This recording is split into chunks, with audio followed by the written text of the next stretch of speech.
আমরা তো বসে থাকবো না। আমরা কি বসে থাকবো? আঙ্গুল চুষবো?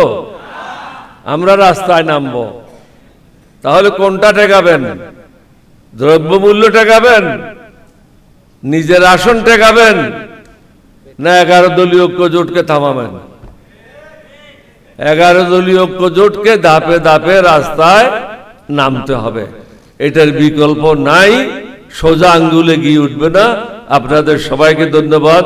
1971 সালে আমরা যখন বিদ্রোহ করি, সেটা কি সংবিধান মেনে করেছিলাম?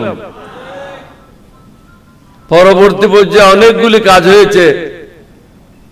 আমি প্রত্যেকটা সংগ্রামের সাথে লিপ্ত ছিলাম, নেতৃত্বে ছিলাম।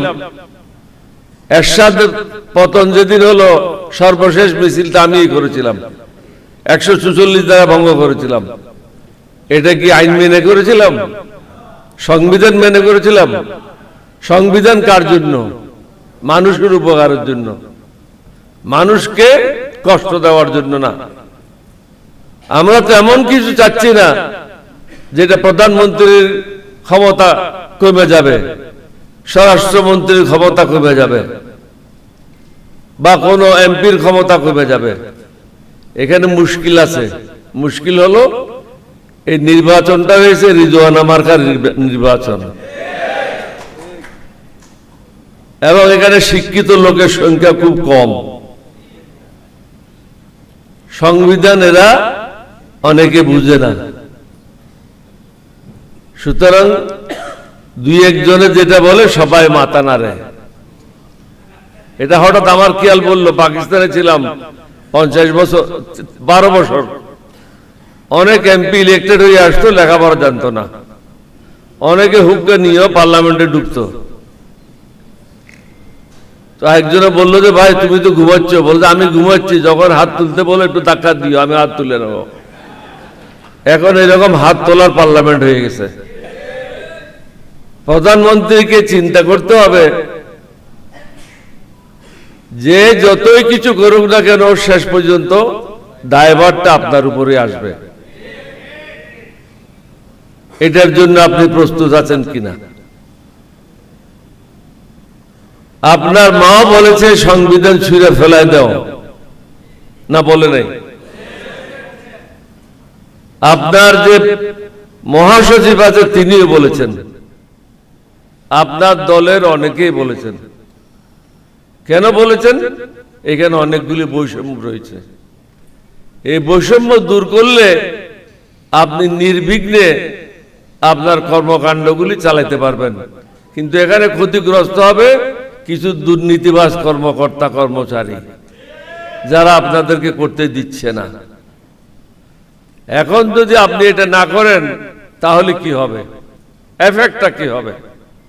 গতকাল আপনারা দেখেছেন, পাকিস্তানের আসিফ মুনির আর শাহবাজ শরীফ মনে করলো আলেকজান্ডারের মতো বিশ্ব জয় করে নেবে। আমেরিকাকে ডেকে নিল, ইরানের লোক তো আসলো।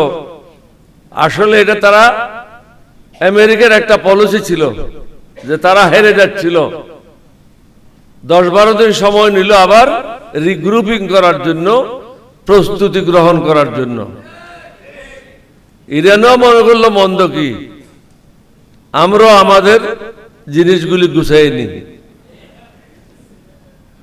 এটার এফেক্টটা কি হবে? It is a third world ওয়ারের একটা সূচনা।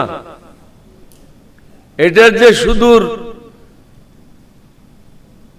এটা আমাদের উপর এফেক্ট হবে। এখন আপনারা, আমি সাধারণ জিনিসের কথা বলি, মুরগির দাম 100 টাকা বৃদ্ধি পেয়েছে, যেটা কক, রেড কক বলে, ওটা 100 টাকা বৃদ্ধি পেয়েছে কেজি প্রতি।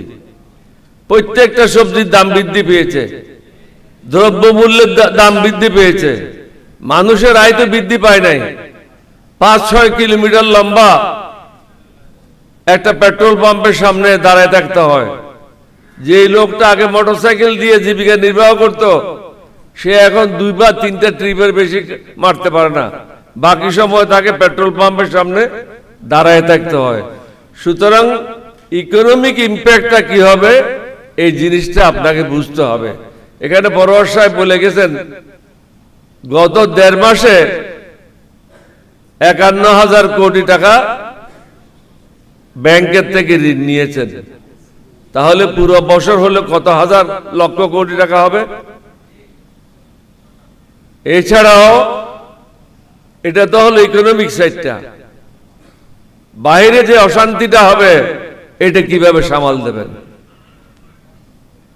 জনগণের মধ্যে অশান্তিটা সৃষ্টি যে হবে দ্রব্যমূল্যের কারণে, এটা সামাল দেওয়া সম্ভব হবে না। তারপরে আমরা তো বসে থাকবো না। আমরা কি বসে থাকবো? আঙ্গুল চুষবো?